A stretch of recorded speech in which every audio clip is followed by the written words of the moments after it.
On today's show, we got an update on Luka Doncic's injury. Should we expect him for game one? And we bring on an actual doctor to explain us what is a calf strain? What does it mean? What should we expect from Luka? We'll talk about all that and some more on today's Locked On Mavs. I'm Luka Doncic, and this is Locked On Mavericks podcast. Hey, Dallas Mavericks are NBA champions. Bang! Bang! It's good! And the Mavericks have won the game! If you don't believe, you shouldn't be here.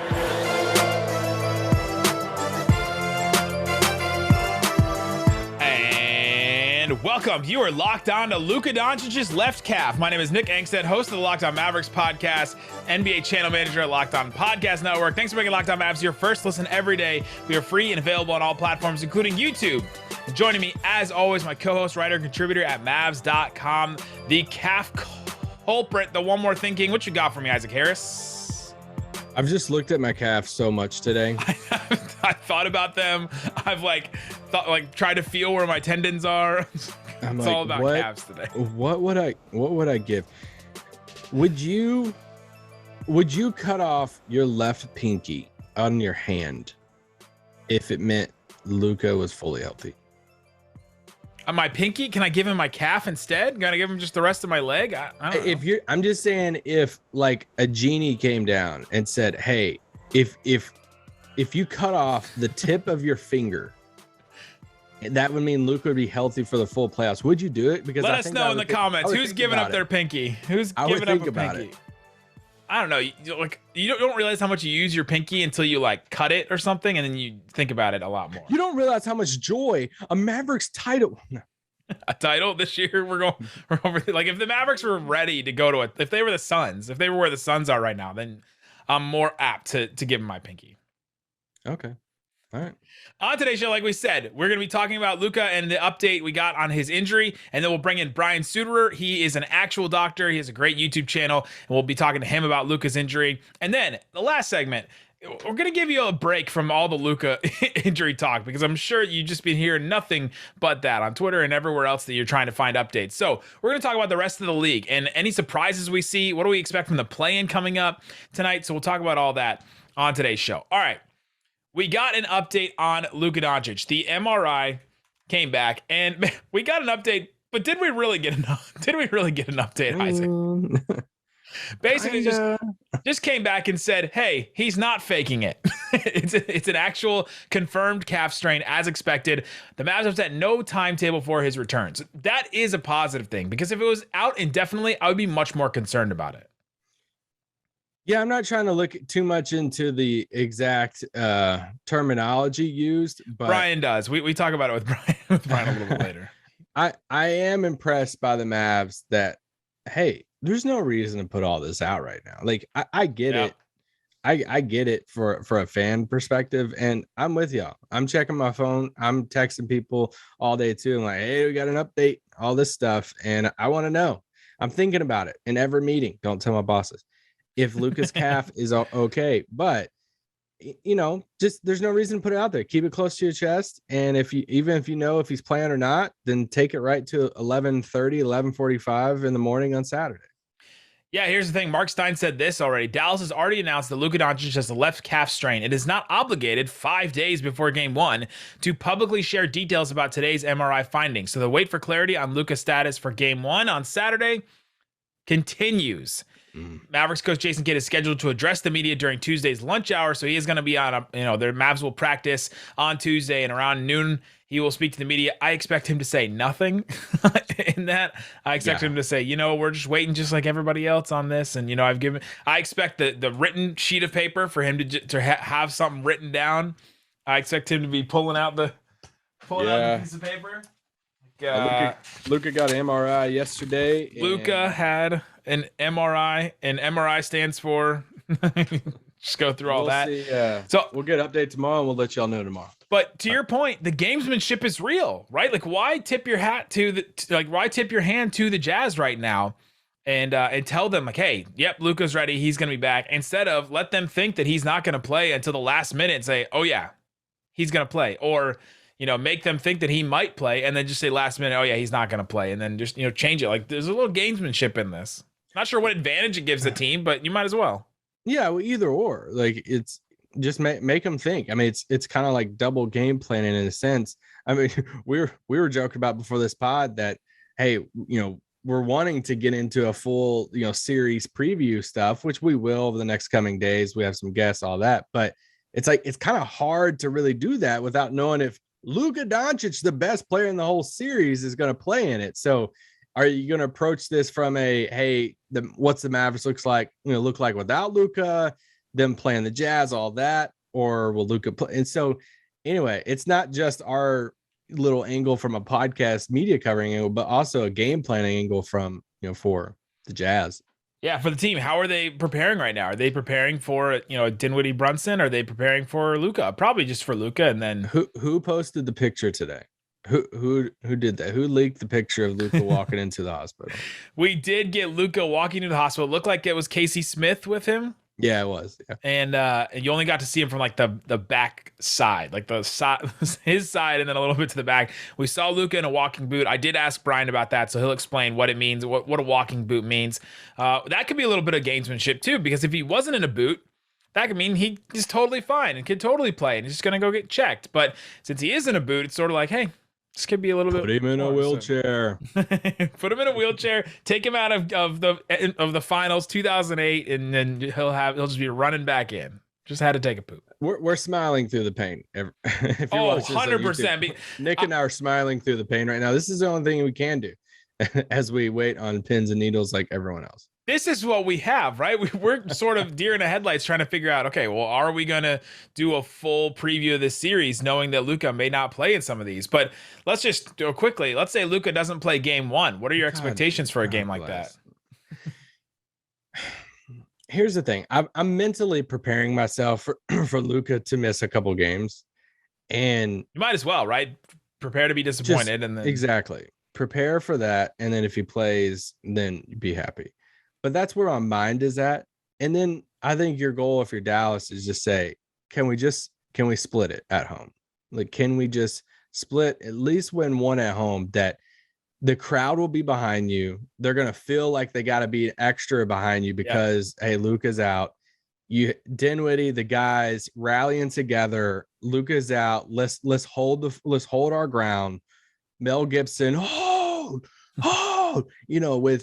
Luka out, and let's do this thing. And I really do. I really do think that even if Luka set out, I think they could at least win one of those first home games without him. You really think that they could win a game without Luka?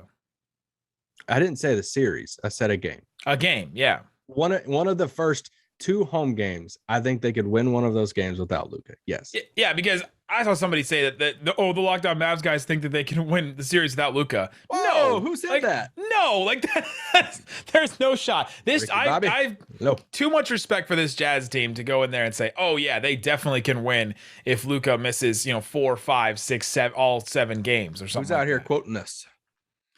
I don't know.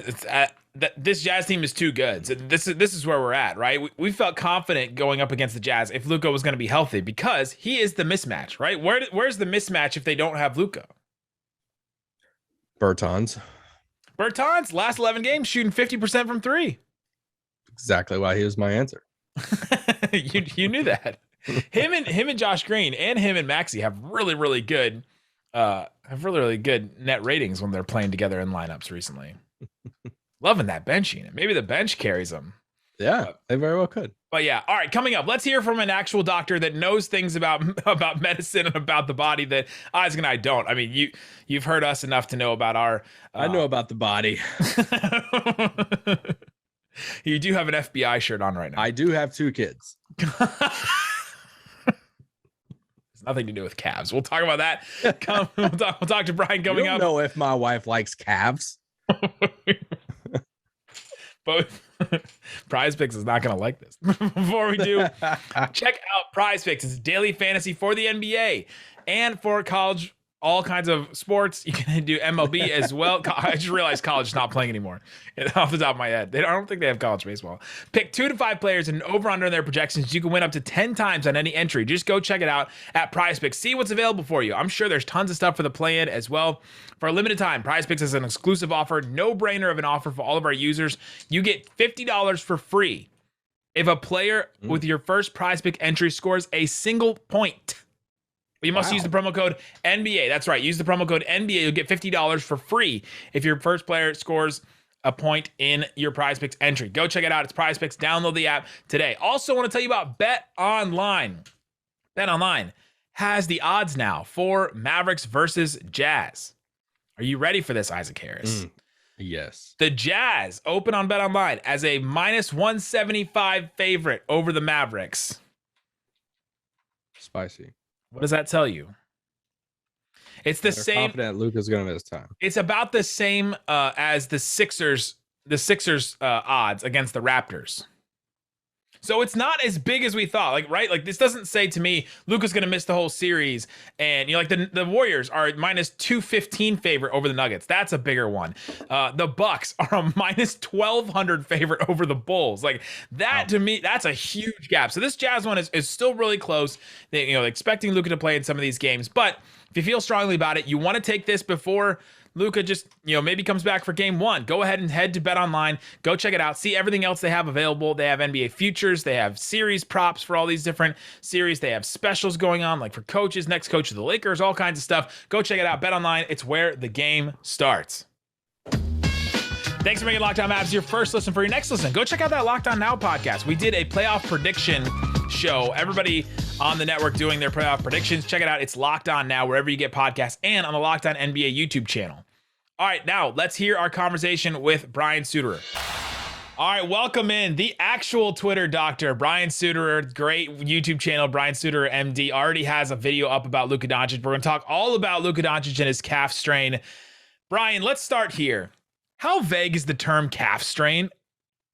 It's vague. It's really hard, especially from what I try to do with providing education about these types of things. It's very vague. When we talk about the calf, it's actually a complex of 3 different muscles. And so question number 1 is which of those 3 muscles are involved? And then question number 2 is where in that muscle is the actual strain or the actual tear? Because whether or not that tear is higher up in the true just kind of meet the belly of the muscle, or if it's down closer to where those calf muscles turn into the Achilles tendon, it's very different in terms of the actual prognosis. And so calf strain really just tells us it's somewhere in the muscles on the back of his lower leg. And beyond that, we unfortunately just don't have any more information. it's like operation. It's like it's in that general area. We just really have no idea what it could be. Exactly. Or how does a player feel when you have a calf strain? Like, can a player feel how serious it is? Because when you saw Luka, like lean down and start rubbing on that muscle, like you could tell it was a little different than normal. Do you think that players can feel how serious an injury is like that? They definitely can. And one of the ways we'll actually classify severity, you know, we hear about grade 1, grade 2, grade 3 with all these different injuries through the body. One of the ways you can classify severity of these muscle strains is whether or not there's actually impaired function, like impaired strength, whenever the athlete's trying to activate that muscle.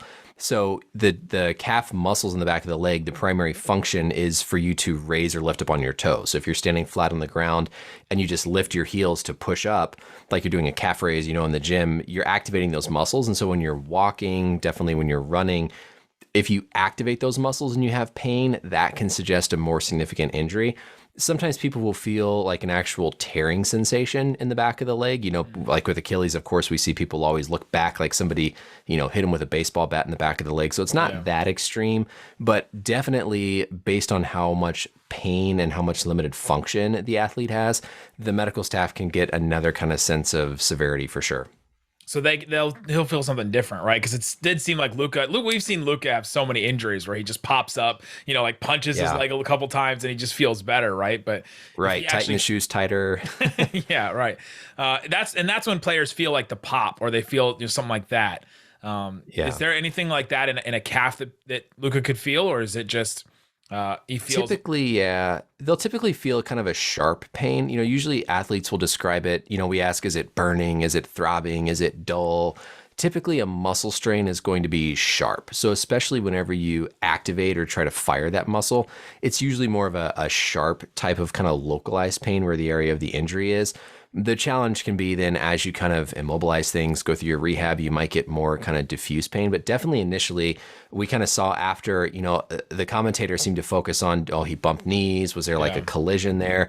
But it was really, as you saw, when he kind of made that turn to then push off and go back out towards the 3-point line, that motion is where he would have felt that really sharp pain. And then as he continues to walk, he continues to feel that sharp pain and is clearly impaired. And so that tells him that, hey, this is not just some other little tweak or bump that I can typically bounce back from.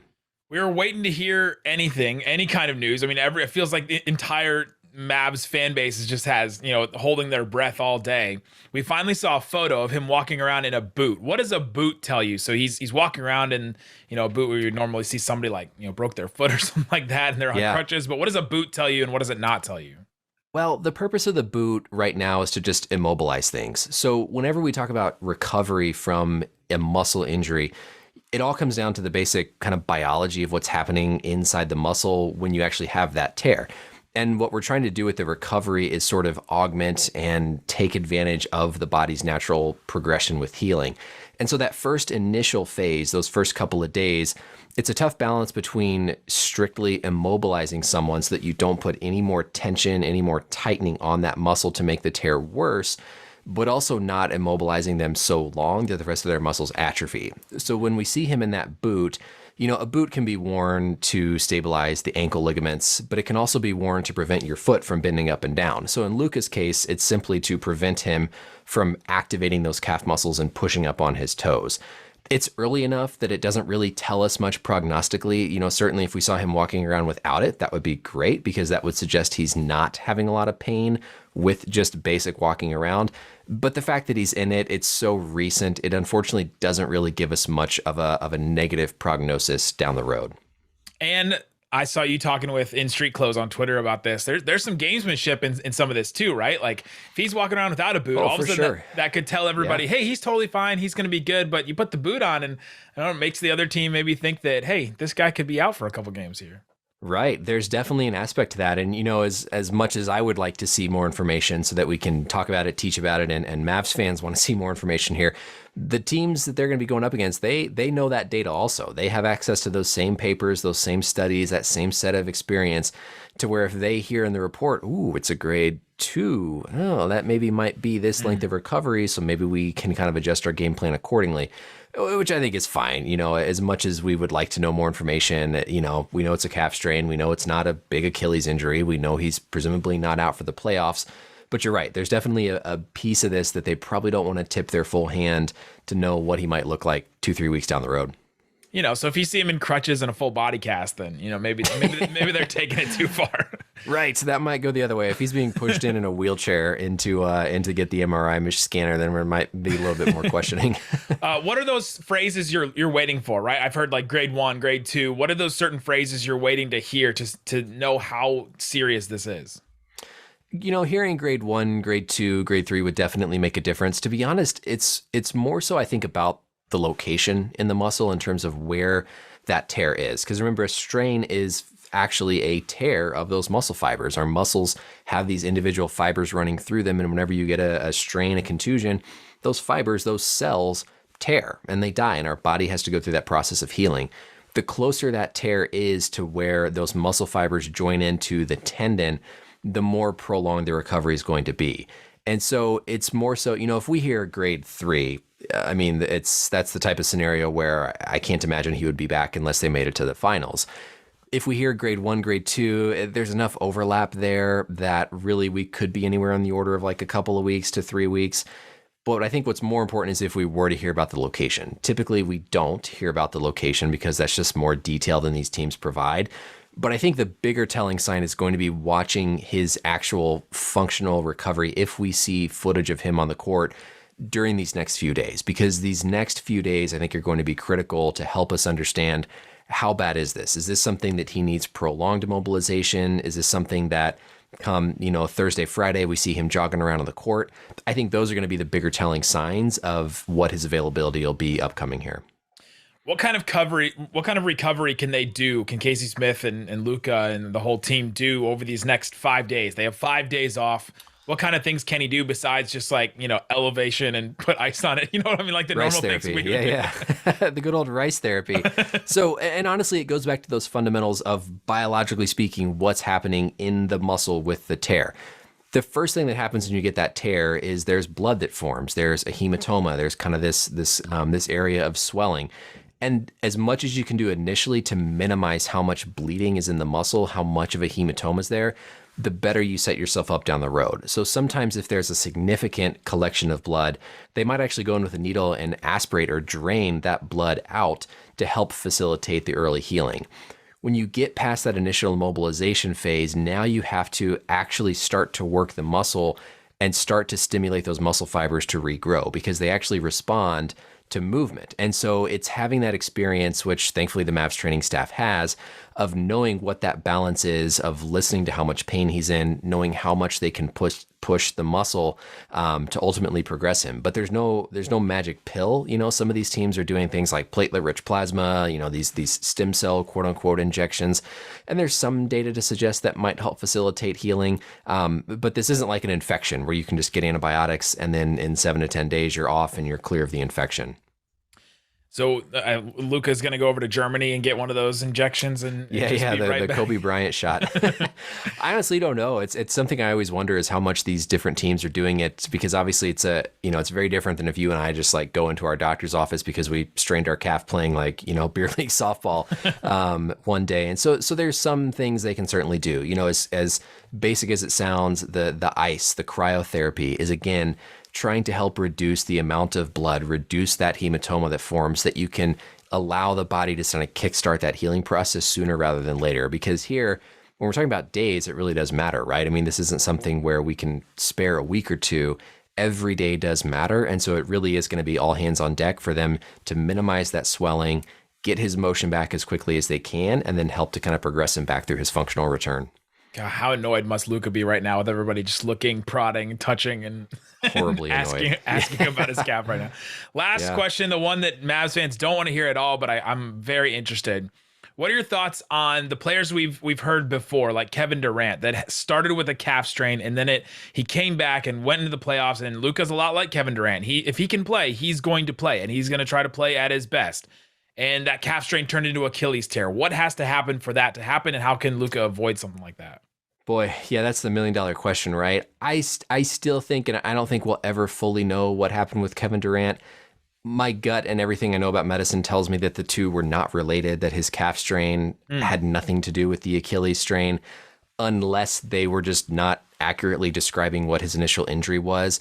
And so, having seen enough of these on imaging, on ultrasound, typically they're in far enough away proximity to where it's not like, a millimeter from the Achilles tendon. If it's way up in the muscle, the tendon is so far down out of the way that sometimes unfortunate bad things just happen. And so I wouldn't be worried about that scenario. It's, who knows, right? In the world of medicine, crazy things can happen. Whenever that injury actually starts to heal with the strain, initially in kind of that first 10 days or so, the actual tear site where you're kind of building up some scar tissue is the weaker site. But then once you kind of get beyond that 7 to 10 day mark, it's actually sort of the surrounding tissue that does become weaker.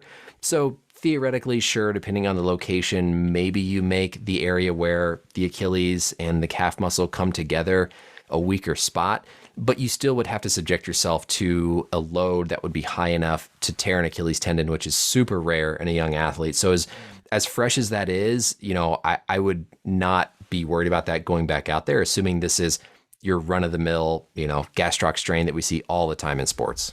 And it's not something where he would overcompensate. We hear a lot about how, you overcompensate on one leg and then the other leg comes out. You can't do that in a muscle where you overcompensate using maybe your Achilles more than you would use your calf when you're pushing off or something like that. On the same side, not necessarily, because the calf and the Achilles is all sort of the same muscle tendon unit. Whenever it fires, everything is being stressed kind of along that whole pathway. Certainly side-to-side differences or kind of above the joint, below the joint. So if, let's say, Luka comes back and his calf is a little bit weaker, maybe his range of motion is a little bit reduced, then certainly you do set yourself up for injuries because of that asymmetry from side to side. Or now maybe he's loading his hamstring a little bit more, and so the hamstring is more susceptible. But in terms of that kind of continuous Achilles calf unit, it's not something that we typically think of and counsel patients on whenever we return them to play from their calf strain. There you go. Great stuff as always, Brian Suterer. Go check out his YouTube channel if you're not somehow already subscribed to it. Go check it out. Good stuff. Thanks, Brian.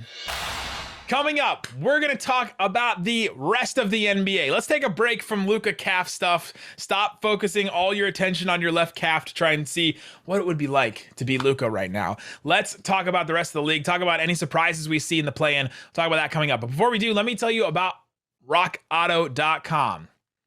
Luka is dealing with an injury right now. Your car may also be dealing with an injury. You don't want to wait weeks and weeks to try and figure out what it is, what the prognosis is for your car. Go check it out right now. And if you find out what part you need, go check it out on rockauto.com. You can see all the parts available for your car or truck right now. The prices are reliably low for every single customer, and they have everything you need: brake parts, tail lamps, motor oil, even new carpet. They do not have new cabs. Go and explore their easy-to-use website today to find the solution to all your auto parts needs. Go to rockauto.com right now. See all the parts available for your car or truck. Right, Locked On in there. How did you hear about us box? They know that we sent you. Amazing selection, reliably low prices, all the parts your car will ever need. RockAuto.com. All right, Isaac, let's turn our attention to the rest of the league. The play-in starts tonight. Gotta love the play-in. Cavs versus Nets, Clippers versus Timberwolves. I think that Nets-Cavs game is pretty fiercely Nets, right? I don't know if I could pick it. I don't know if I could pick the Cavs in any way, but what about that Clippers Timberwolves series? Oh yeah, well that game is the most fascinating one of the night. But I think I'm going with the Clippers. This game means so much because the difference, and I'm trying not to disrespect the Grizzlies here, but the difference between the Suns and Grizzlies, I think, is a pretty far gap. And I think if the Clippers beat Minnesota, I think they have a good chance of beating Memphis. Intern, turn the camera on. Hey, intern, turn it on. Turn the camera on. That's actually my prediction. I think so? The Clippers will win and that they'll beat the Grizzlies. I think they will. That Clippers team is so dangerous, right? Because they've been playing all year without Paul George, and obviously without Kawhi Leonard too. They added Norm Powell this year. They added Robert Covington this year. They have more of what made them great last year, and now they have Paul George back. I think Ty Lue, I think he's one of the best coaches in the game. Shout out to Chris Finch for getting the extension on the coaching before this game or before they may miss the playoffs in this. But yeah, and that Timberwolves team is just, they're inexperienced, right? They just haven't. It's one of the things that, the reasons why the Mavericks are not as big favorites and all that is because they just don't have as much experience. It's like that Jazz team has been pretty far in the playoffs, and same for this Clippers Timberwolves series. Yeah, so game. Beverly going against those guys is fun. The other two games on Wednesday, I mean, I obviously think Atlanta's going to beat Charlotte in that. I think Charlotte's so much fun. They were like my favorite team. Charlotte is such a high variance team, though. If they get hot and they just start bombing a bunch of threes, I think they can beat anybody. But you could say the same for the Hawks too. It's Scary Terry, baby. Yeah, heck yeah, Scary Terry, Bridges. They're fun. I think Atlanta beats them, and I don't know what happens at the other one. New Orleans, sure. New Orleans is gonna.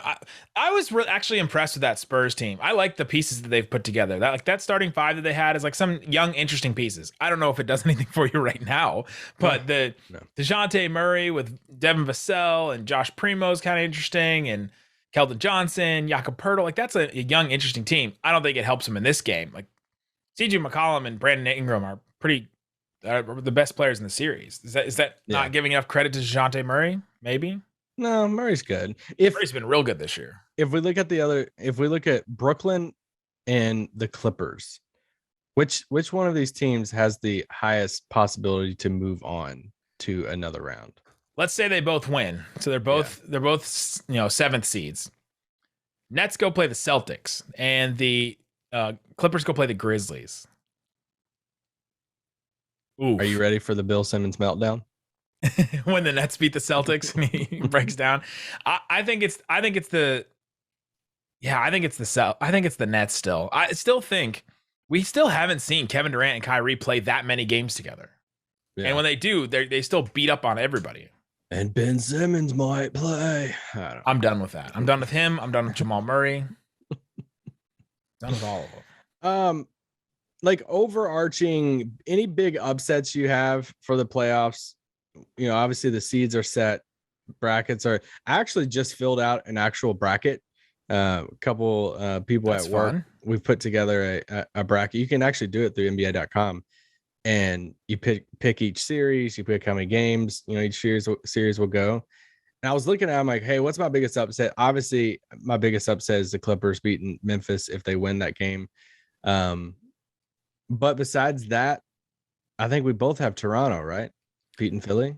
I do. Yeah, I think Toronto does beat Philly. Now, does that seem like a big upset? No, it's a 4-5, but Toronto doesn't have an MVP candidate on their team. They don't have James Harden, and maybe it's the name that's bigger than like the talent right now for that team, because the Raptors are just built so well to beat a team like Philly, right? They're just built to beat a team that is, has a guard in James Harden that relies on getting to the line and is having a hard time creating his own shot against, length and stuff like that. And then is just relying on one big guy where you can throw multiple guys against Embiid. You throw a double on Embiid, he's going to have to kick out shooters. Okay, well, now you're relying on Tobias Harris and Matisse Thybulle half the time and Tyrese Maxey and James Harden to hit spot up shots possibly and all that. And that makes me nervous if I'm Philly. Them missing, Thybulle for, potentially 3 games in that series against a wing heavy, Toronto team, Siakam, Scotty Barnes, OG, those guys, like that's a big loss for them. So I don't know. We'll see. These playoffs are fun. The other thing about Toronto is they don't have any weak defenders in their lineup, right? Like if you think about their lineup up and down, it's like you got Precious, and then you have Siakam, and then you have OG or Scotty Barnes, and then you have Van Vliet, who's still a really, really good defender. Like, dang, you just can't. There's nobody to pick on if you're James Harden. We've joked about them being the Mavs of the East and vice versa. And now, obviously Gobert is not Embiid, but now we get to see both the small ball switchy fun teams go against teams with bigs, with traditional centers, if we want to say that. Luka is the Van Vliet Siakam fusing. Yes. I think it is wild. I was filling out that bracket yesterday, and it's wild how many of these series, even like right now, are dependent or like are 1 or 2 injuries could swing the whole series. Like you look at the Luka stuff. Yeah. How does Kawhi, are we just giving up on all that? Is the door still open for any of the Denver guys? Steph Curry's injury. Steph is one we haven't talked about a lot. Like what if he doesn't come back, or what if he comes back and he's not like fully right? Yeah. It's like, I don't know. Like, he might play in game 1. He might not. The East, it feels like they have a handful of dudes over there that we don't know who's playing, so it's wild that we are less than a week before the actual playoffs start and we're still like up in the air in some of these injuries. What's a wild upset? If we got really, really crazy with it, what's a wild upset that could possibly happen? Because we talked about Toronto. Like, could Chicago beat Milwaukee? Probably not. Milwaukee's a minus 1,200 favorite. They do have DeRozan though, and I've heard that DeRozan's really, really good. So, we'll see that. It's hard for me to see a big upset in this one so far, at least at the beginning. Once you get to the second round, then all of a sudden that's when you're talking. My biggest upset is the Clippers over Memphis. So that's it. That is big, actually. If Minnesota gets in there as the 7th seed and they beat the Clippers, I don't think they beat Memphis. I think Memphis will win that. I don't think the Clippers are beating Phoenix in a first round series. No. So that's the only path for me to have like a big upset. I think the only other one would be the Brooklyn, Boston one, like you talked about, because it's Durant and Kyrie and all those sneaky sevens. Those sneaky sevens.